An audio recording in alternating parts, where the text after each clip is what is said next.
of people always ask why paddle across the Atlantic and how do you do something like that? I think it's very easy for me to give the why because I'm very purpose driven.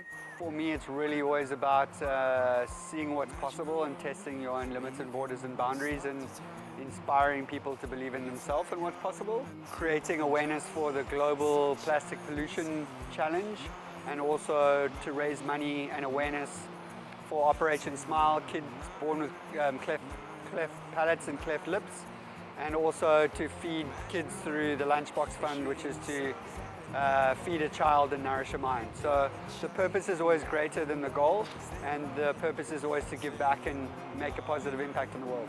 I think a lot of people always wonder, you know, the journey was so long. You know, I was paddling for over 7,500 kilometers over 93 days, and I think a lot of people always wonder how you do that without giving up. And people always ask me, there must have been times where I wanted to give up, but I think there'll always be times where you have struggle and you battle to get through a day or a challenge.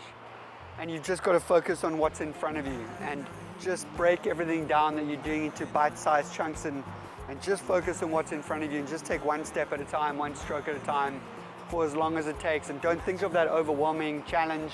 Don't think of all the overwhelming obstacles that are in your way and the big mountain you got to climb or the whole Atlantic you got to paddle across or get across. I think we all have our own storms and oceans we feel like we need to cross, but if you break your goals down into bite-sized chunks and you make it manageable and just focus on what's in front of you, you can literally get through anything, even the seemingly impossible.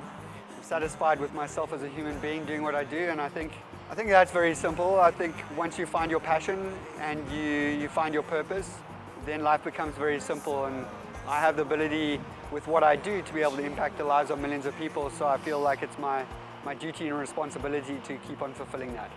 And I hope by doing that, I inspire people to believe in themselves and what's possible. So go out there and chase your passions and your dreams.